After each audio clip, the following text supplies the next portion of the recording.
massive buildup. It's just like you can tell when a war is about to start because of troop movements and the propaganda that prepares populations for it. Well, we've been seeing this huge 20-year buildup that's now reaching a crescendo.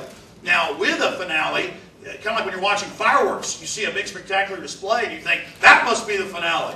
But then it gets even bigger. That must be the finale. And then, oh my God, that must be the finale. Why is the establishment doing this? My point about the finale is I don't know when they're going to drop the hammer and ever go with a hot martial law and mass roundups like we saw in Nazi Germany, or when the Russians would roll into another neighboring republic. I don't know if we're going to see a hot takeover, but we're certainly seeing an incremental one. But the good news is, again, this is not Germany, this is not Russia.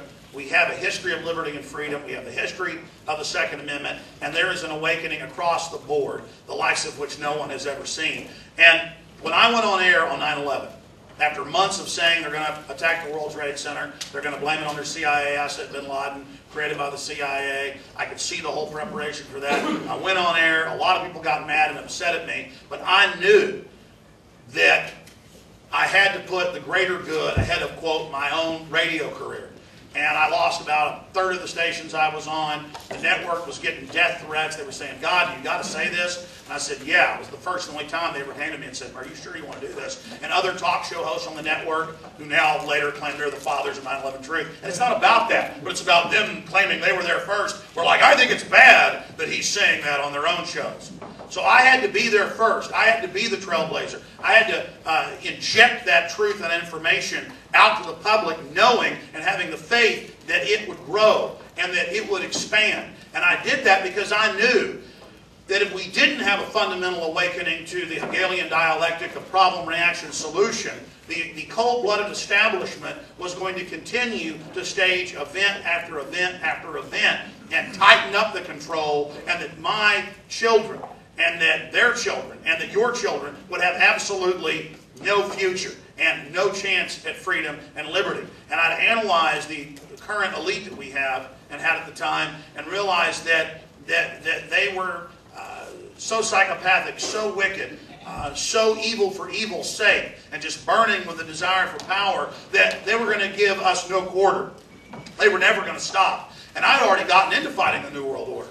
And I already knew my name was on the list. And I already knew that I had to go all the way. And that's my next message to everybody here. There's a lot of talk show hosts and a lot of websites and a lot of people who cower in fear, and they say there's spies everywhere, there's agents everywhere, they're going to get you, they're going to come get you. If they had 1 million agents, that's against 300 million people. And they don't have 1 million agents. They've got, they're actually spying and running around. And let them spy. Let them know that we know they're criminals. Let them know that we know that they're dirty individuals who are supporting terrorists. Let them know that when we take this country back, they're the ones that are going to get arrested for treason. They're the ones that are going to be in front of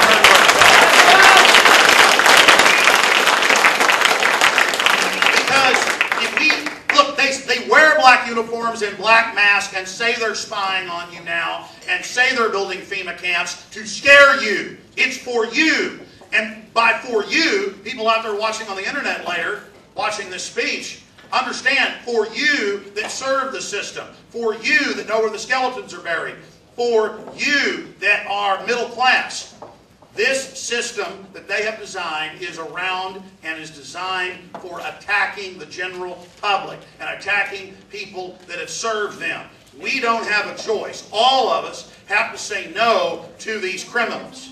All of us have to say that radical Islamic fundamentalism was created by the British and the United States to take over the Middle East. That was official U.S. government policy. And you used them to attack the Serbs. And you used them to attack the Iranians. I mean, it's so amazing to me. I know I talk a lot about this on the radio. You probably heard me talk about it ad nauseum. That they continue to say that Iran is Al-Qaeda with their Shia. And then for 4 years, Bush has publicly been funding real Wahhabi groups headed up by the supposed number 3 of Al-Qaeda. One day he's bad, next day he's our boy, next day they report they've killed him while he's running attacks against our enemy, Iran. Okay, quote, our enemy, globalist enemy. I have that psychology that, I'm with this, that we're with this government. This is not our government. We have to deprogram ourselves. I have to every day deprogram myself.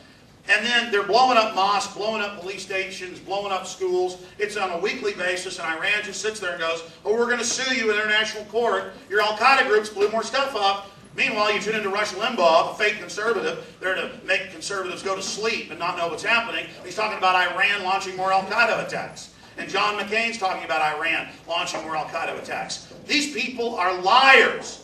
And all we have to do is go out and show the public that they're liars and criminals and crooks. And as things get worse and worse, they won't be able to grandstand and get the public to go along with their next phase. We can actually take the fact that they destroyed everything and destroyed the dollar and screwed up the economy and use that against them, because they deserve to have that used against them, instead of these bastards always grandstanding as the saviors. So in closing,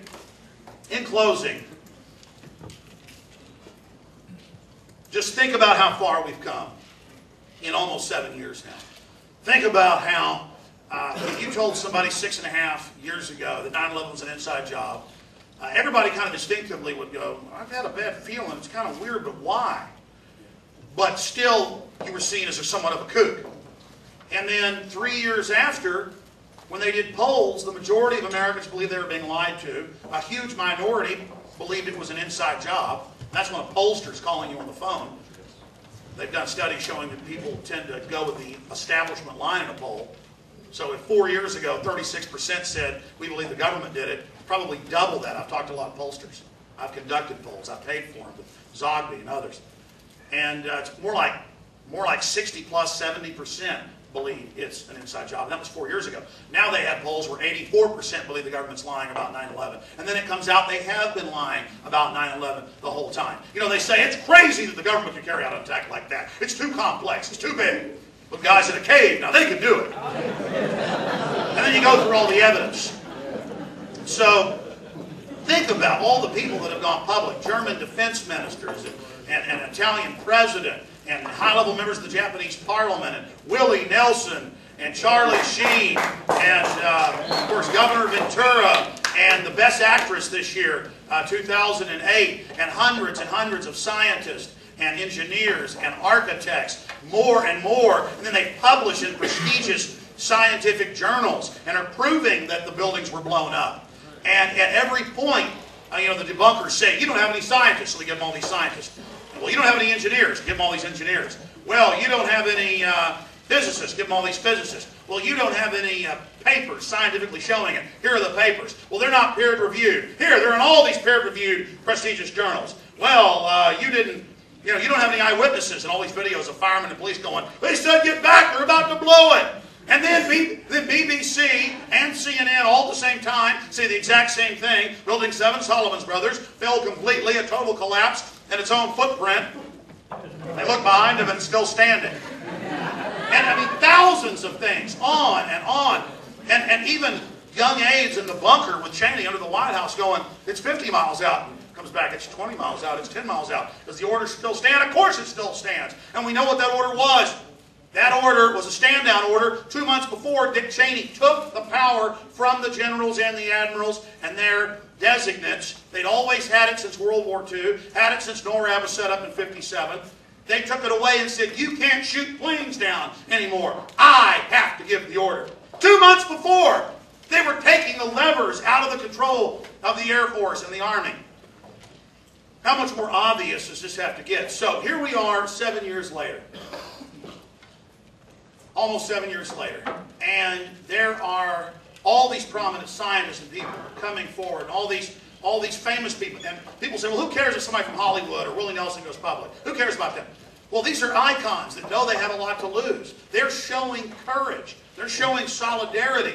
They're standing up. This is like a new civil rights movement or something, where people are out confronting. And We Are Change and 9/11 Truth and Truth Action and all these other groups of young people and middle-aged and old folks all coming together from Corpus Christi, Texas to New York City to Montreal, Canada, to Berlin, Germany, the Netherlands, London, Japan. They're going to press conferences. They're going to events. And now I've seen other people who aren't 9/11 Truth about other issues, the war, and dollar devaluation and oil prices and the North American Union. Other groups are forming with their issues and going in front of the politicians at these stage town halls where they make you sign a pledge.